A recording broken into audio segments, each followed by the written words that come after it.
नमस्कार, मैं नेहा शर्मा आपके साथ और आप देख रहे हैं जस्ट इंडिया। खबरों के प्रायोजक हैं रंज care showroom in Rohtak and Bahadurgarh. Showroom पर आएं, टेस्ट ड्राइव लें और गाड़ी बुक कराएं। Oscar super speciality hospital and trauma centre.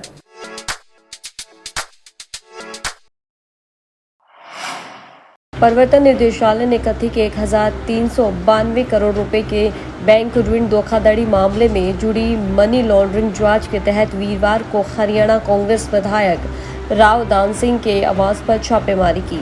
वहीं ईडी ने एक मेटल फैब्रिकेटिंग कंपनी और उसके प्रोमोटरों के ठिकानों पर भी छापेमारी की गई।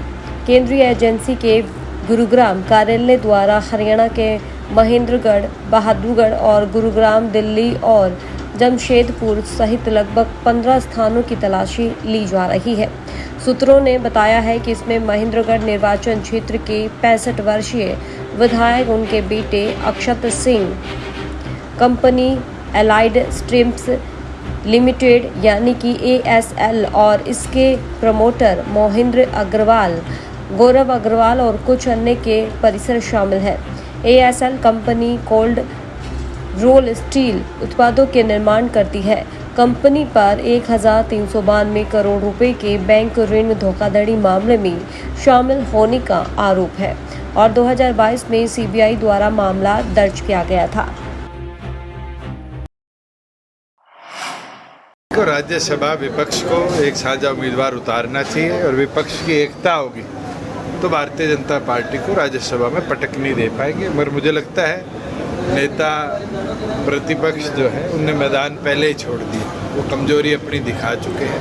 मगर हम फिर भी प्रयासरत हैं कि हम अपने एक साझे उम्मीदवार का नॉमिनेशन करें। सर, आपने अपने निशाने दावा किया कि तीसरी बार बीजेपी सरकार बनेगी। दावा तो 400 पार का था, वो क्यों 240 पे आकर। सर, आपने स्पीच में एक बात कही है कि हमने काम किए हैं पिछले 4.5 साल के अंदर, वो लोगों तक नहीं पहुंचा। बिल्कुल, अगले 100 दिन जन जागरण अभियान चलाकर अंतिम व्यक्ति तक कराए हुए कामों को पहुंचाएंगे, जिससे जागरूकता भी बढ़े। हुड्डा साहब आपको और आप छोटे भाई को चैलेंज कर रहे हैं कि राज्यसभा चुनाव के लिए केंद्र। अरे मैंने तो कह दिया, हुड्डा साहब खुद भर ले नॉमिनेशन या साझा उम्मीदवार कोई उतार दे, वो तैयार तो हो, वो तो पहले मैदान छोड़े बैठे।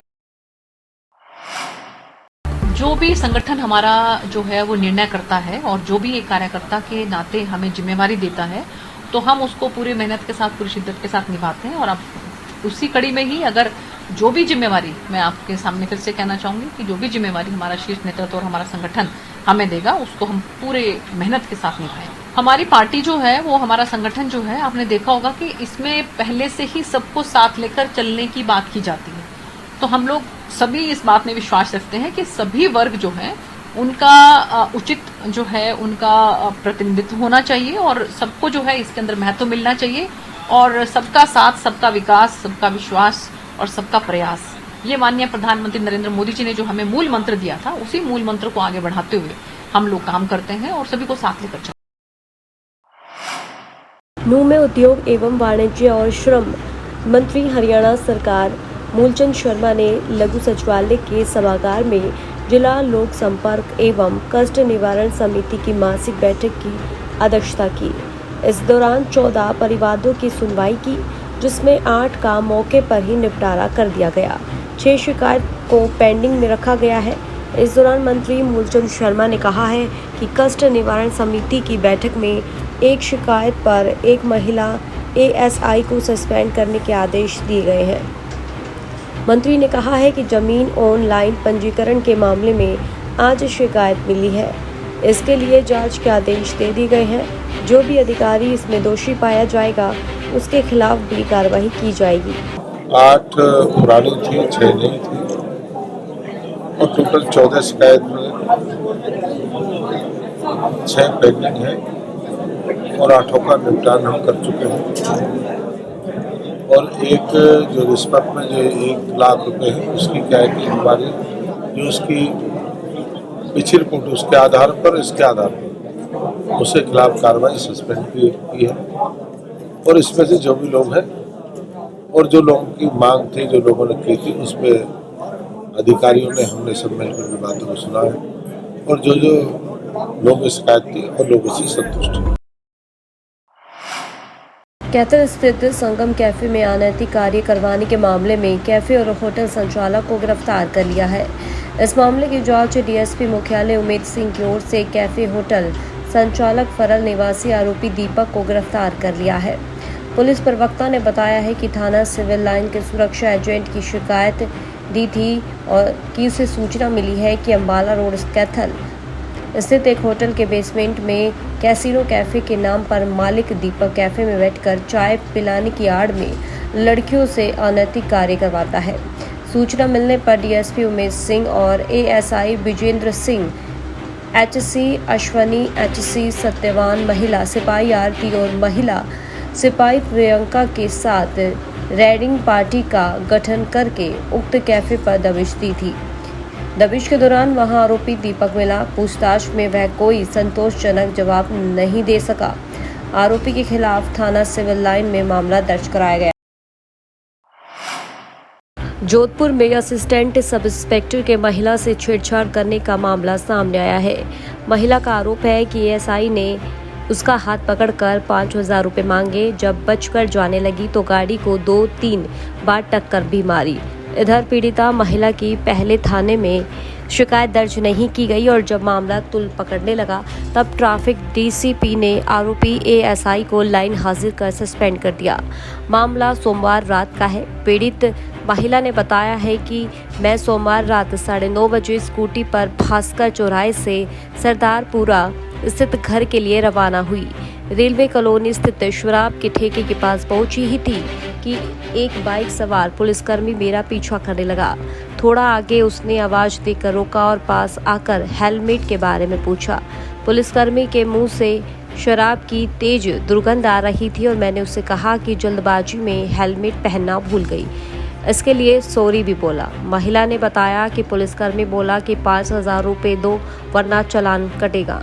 जब मैंने रुपए नहीं होने की बात कही तो वह अपनी बाइक से नीचे उतरा और पास आकर मेरा हाथ कसकर पकड़ लिया। इससे मैं घबरा गई। मुझे घबराया हुआ देखकर आसपास के लोग इकट्ठा हो गए और बीच बचाव करने लगे। कुछ लोगों ने मुझे वहां से रवाना कर दिया। जैसे ही मैं थोड़ा आगे गई, पुलिसकर्मी तेज स्पीड में पीछे से आया और 2-3 बार स्कूटी को टक्कर मार दी। उससे पहले उन्होंने हाथ पकड़ा और मेरी गाड़ी को भी ठोक दिया था। उन्होंने पीछे की तरफ से गुस्से में आए और 2 बार उन्होंने क्रॉस लेके मेरी गाड़ी को ठोक दिया उन्होंने। फिर तब तक आसपास के लोगों ने उनको समझाया कि आपने पी हुई है, दिक्कत हो जाएगी, आप चले जाओ। तो फिर उन्होंने समझाया। उन्होंने फिर मेरे को बोला कि मैडम आप चले जाओ। वो लोगों ने बोला, जो आसपास के लोग हैं। तो मैं जैसे ही जाने लगी तो मैंने सोचा एक बार मैं दोस्तों को फ़ोन करके बोल दूँ मैं घर जा रही हूँ। तो उससे पहले उसने वापस गाड़ी ठोकी। फिर तब तक पुलिस आई। पुलिस को मैं बोल रही हूँ आप इनको रोको, उन्होंने पी रखी है। वो उसको पकड़ ही नहीं रहे, ना उन पर ध्यान दे रहे। वो बस अपनी बातों में ही उलझे हुए हैं और तब तक वो वहाँ से फरार हो।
खबरों में फिलहाल इतना ही। देखते रहिए जस्ट इंडिया। नमस्कार।